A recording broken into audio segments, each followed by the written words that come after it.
યાદ જ નથી આવતું. પછી મને ગઈકાલે આપણે આટલો સરસ સત્સંગ કર્યો તો આજે મને સવારથી કશું મારું નવું જ હોય, અંદર કશું ચોટેલું જ ના હોય. આમ એકદમ એટલું બધું ચોટેલું ના હોય ને એવું થઈ જાય છે. પછી બધું પાછું હા આવું બન્યું તો આ બન્યું, પછી ગોઠવવું પડે.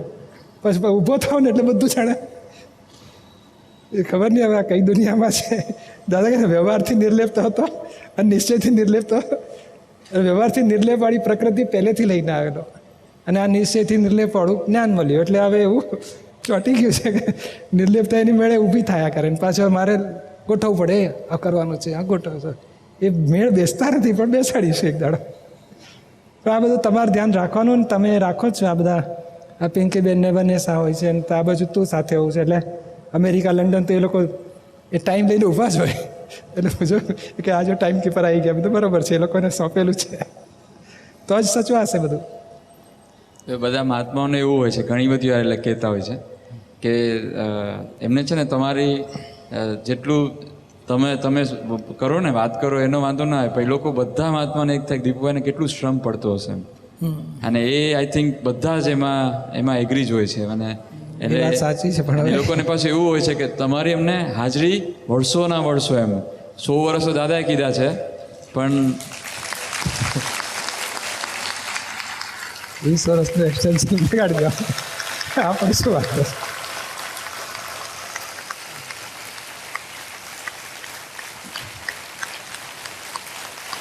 પછી બધા આપણને આવ્યું હતું ને બધું, બધા મહાત્માઓ તને સપનું આવ્યું એમને શું થાય? એટલે આ બધા આશીર્વાદ તો છે જ મહાત્મા, લાંબુ ચાલશે. એટલે લોકોને શું થાય બધાને, અને કે પણ ખરા કે દીપોભાઈ ઓછું બોલે અને એમની તબિયતને જરાય શ્રમ ના પડે ને, અને એ શ્રમની એક આમ કલ્પના થાય ને તો એ લોકોને ગમતું નથી, એટલું બધું ભોગવટો આવે છે. અને એ અમને પણ બધાને એ જ થાય છે કે ભાઈ તમારું તબિયત સચવાય, તમારું કારણ કે આપણે બ્લડ પ્રેશર હાઈ કરેલું, તમારું જરાક આવેલું જોવે ને. એ મેં ગઈકાલે જોયું, હું ઘરે ગયો ને પછી મેં ચેક કર્યું તો 132, 82 અને 72 એટલું બધું સરસ હતું. એટલે કશું વધ્યું નહોતું કાલે. અહીંથી સત્સંગમાં જઈને ગયો ને કાલે દિવસે બોલ્યા જ નહોતા ને કાલે, એટલે મેં જોયું કે આ બોલવાથી બોલ્યા પછી વધી જાય છે. ના બોલે ને બેસી જાવ 5 કલાક કશું નહોતું તો વાંધો ના આવે. એટલે બધા મહાત્માઓની ભાવના છે એ એમ સમજીને પણ આપ જરા ના ચોક્કસ ધ્યાન રાખીશું. અને અમને પણ તમારી સહજતાના ભલે સહજતાના દર્શન થયા કરે એવી પણ પાછું માગીએ છીએ. એક્ઝેક્ટ રૂપે દેખાય કે આ સહજ કેવું હોય, કારણ કે ખબર નથી પડતી. એટલે આમ થાય કે આપણે નક્કી કર્યું છે 1 કલાકમાં પૂરું કરવાનું છે, દીપોભાઈ 1.5 કલાક કર્યું એવી જરૂરી લાગતી નથી, છતાંય વધારે વાત થઈ ગઈ. અને એમાં અમને તમારી સહજતા દેખાય એવું અમને શક્તિ આપજો.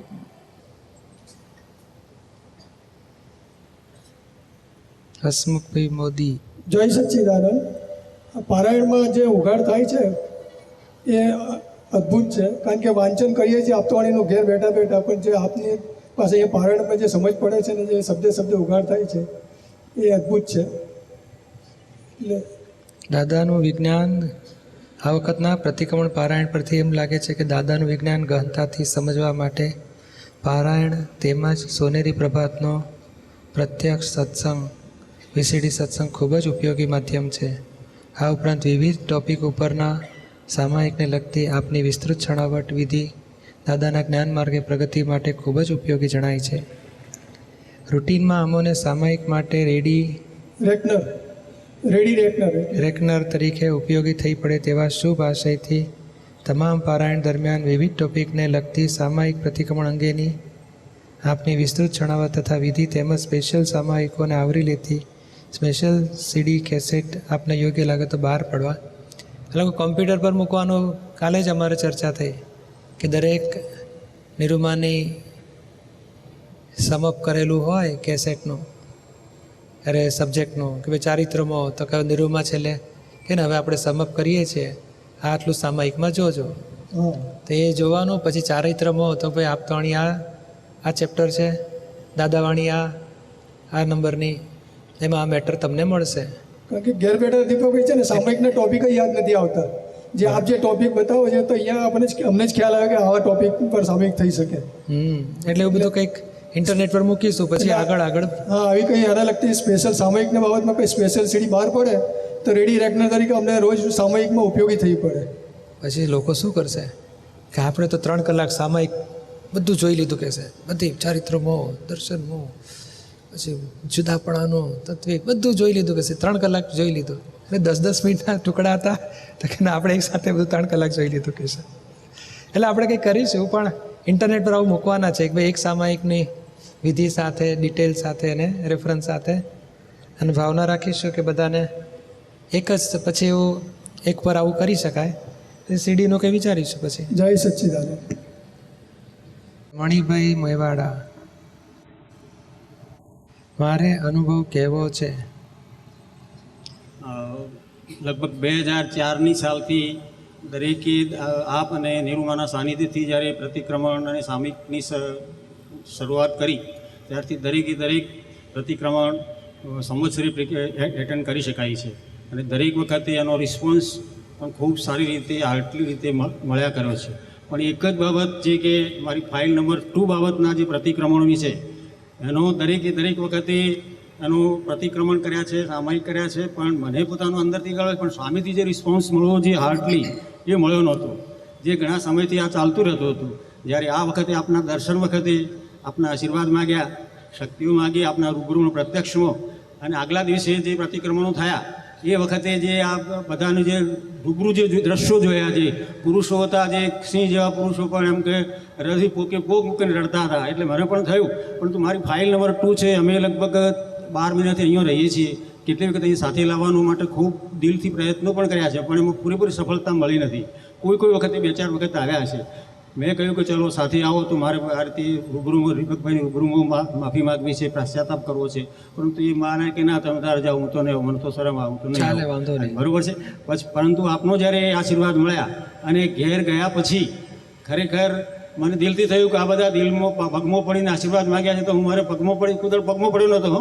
તો આ વખતે ઘેર જઈ અને પગમાં પડી અને પગે લાગીને આશીર્વાદ જે પ્રતિક્રમણ કર્યું અને દિલથી જે માફી માગી, એમાં ખાસ કરીને જે અતિક્રમણો થયા હતા અને કેટલી વખત જે યુવાની વખતે એમાં કેટલીક વખતે તો આક્રમણો રીતસરના થઈ ગયા હતા, લાત પ્રહારોથી આવી જાતના ખૂબ એવા બન્યા હતા. જે બીજું બધું વિસ્તૃત થતું હતું, પણ આ વસ્તુ મારા મગજમાં બિલકુલ ફિલિંગ થયા જ કરતી હતી. અને મને પોતાને થોડો દરેક પ્રતિક્રમણ વખતે રિસ્પોન્સ મળ્યા કરતો હતો, પણ સામેથી જે રિસ્પોન્સ મળવો જોઈએ એ મળતો નહોતો. એ આ વખતે મને મળ્યો. અહીંયા ઘેર ગયા પછી, આપના પ્રત્યક્ષ દર્શન પછી ઘેર ગયા પછી પગમાં પડી અને કહ્યું કે હું તમારી દિલથી, હૃદયથી પશ્ચાતાપ કરીને આ જે તમે જે દૈહિક રીતે જે આક્રમણ કર્યું એ બાબતનો હું દિલથી પસ્તાવો કરું છું. મને ક્ષમા કરી દો, માફ કરી દો.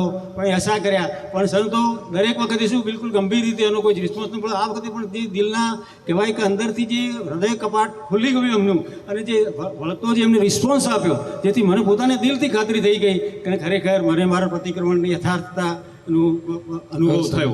આ રીતે આપના પ્રત્યક્ષ દર્શનથી અને મને ફાઇલ 2 તરફથી મળેલા રિસ્પોન્સથી ખૂબ સંતોષ થયો છે, અને એ માટે હું આપનો ખૂબ એ છું. જય સચ્ચિદાનંદ. બહુ સારું. ચાલો, એક પૂજ્યશ્રી, એક બીજું પૂછી લેવાનું હતું કે આ જે નિશ્ચય વ્યવહાર ચરણવિધિ કરતાં પહેલાં જે દાદાનો જે મંત્ર છે, ઓમ દાદા ભગવાન સર્વસ્વ, એ જે મંત્ર છે એ મંત્ર બોલું છું, અને પૂરું થાય એના પછી પરમ પૂજ્ય નિરૂમા જ્યારે દેહ વિલય થયો એ વખતે પેલો મૂકવામાં આવેલો હતો, અને એ પરમ પૂજ્ય નિરૂમા આપના જે એવી જ્ઞાન દશા પ્રાપ્ત થાય એવી શક્તિ આપો, આપણે જેમ પ્રેમ સ્વરૂપ થવા એવી શક્તિ આપો. તો એ જ્યારે ચરણવિધિ પૂરી થાય છે ત્યારે એ પણ માગી લઉં છું. તો એ બરોબર છે કે? હા, તમારી માટે બરોબર છે. આજે હલાવ ના કરશો, હા, લોકોને આપી ચોપડી છાપીને આપશો નહીં. મૂળચંદ ગુટકા. ક્રમિક માર્ગની સામાયિક અને અક્રમ માર્ગની સામાયિકમાં ઘણો મોટો તફાવત જણાય છે. ક્રમિક માર્ગની સામાયિકમાં ક્રિયાકાંડને વધારે મહત્ત્વ આપવામાં આવે છે, જ્યારે અક્રમ માર્ગની સામાયિકમાં જ્ઞાતા દ્રષ્ટામાં રહેવાનું હોય છે. આમાં શ્રેષ્ઠ સામાયિક કઈ ગણાય? તમને કઈ માફક આવે છે? મને તો જ્ઞાતા દર્શક બસ, તો એ શ્રેષ્ઠ કહેવાય. પૈસાના લોભને લાલચે આજના માનવીને આંધળો બનાવી દે. પૈસાની લોભ લાલચે આજના માનવીને આંધળો બનાવી દીધો છે. જેટલી દોડ પૈસા પ્રાપ્તિ પાછળ માણસ કરે છે, તેટલી દોડ આત્મા પ્રાપ્તિ માટે થાય તો અવશ્ય મોક્ષ હાથવેતમાં આવી જાય. એવું સમજાવ્યું છે કે અક્રમ વિજ્ઞાન એટલું કાર્યકારી છે. બહુ સાચી વાત છે તમારી. હાથ જ નહીં, હાથમાં જ છે મોક્ષ પછી.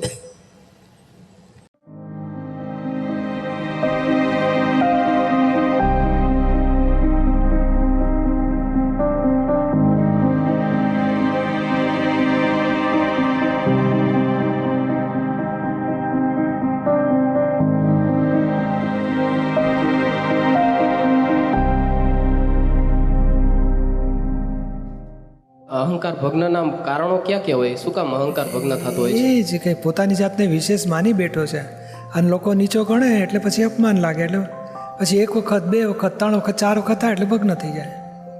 અને હું છું જેવો જવા દો. હવે એટલે મૂળમાં વિશેષતાનો અહંકાર એ હોય છે. વિશેષતાનો હોય કે કોઈ પણ બહુ સાચાનો અહંકાર હોય, સારાનો અહંકાર, કંઈક પોતાની જાતને માની બેઠેલો છે અને માન્યતા ઉપર ઘા પડ્યા કરે એટલે અહંકાર પછી ભગ્ન થઈ જાય.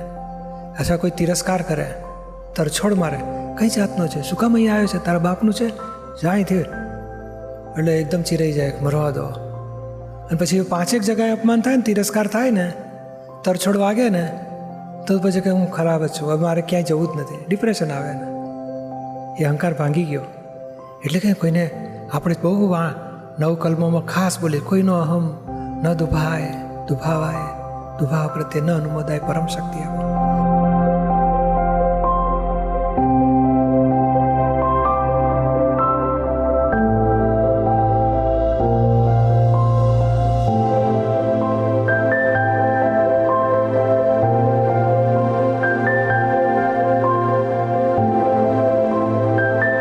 કોઈ બધાને અહમ બહુ વાલો છે, એને હાનિ ના થાય ને એટલે અપમાન લાગી જાય,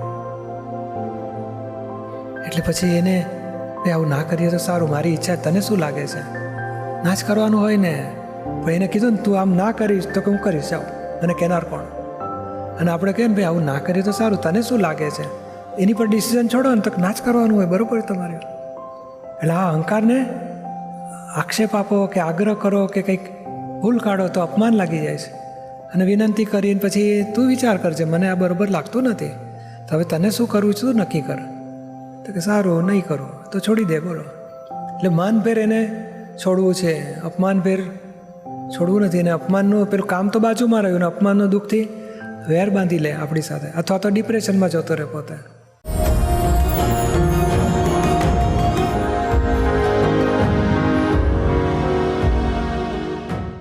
આમચી મુંબઈના રહેવાસીઓ એટલે કે મુંબઈકરના પુણ્યોદયે 2019માં પ્રાણ પ્રતિષ્ઠા થઈ નિષ્પક્ષપાતી ત્રિમંદિર મુંબઈ બોરીવલી ખાતે. ભારતના મુખ્ય 3 ધર્મ જૈન, વૈષ્ણવ અને શૈવનો સમન્વય આ નિષ્પક્ષપાતી ત્રિમંદિરમાં જોવા મળે છે.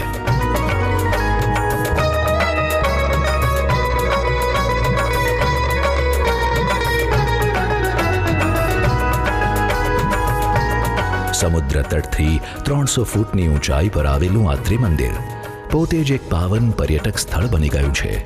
અહીં ભગવંતોના દર્શન કરતાં જ હૃદયમાં અનેરી શાંતિનો અનુભવ થાય છે. અહીં દરરોજ હજારો દર્શનાર્થીઓ દર્શન કરી ધન્યતા અનુભવે છે. આપ પણ અવશ્ય પધારો. It's Dada Bhagwan Foundation presentation. Trimandir Sankul, Adalaj, District Gandhinagar, Gujarat. Phone 9327 010101.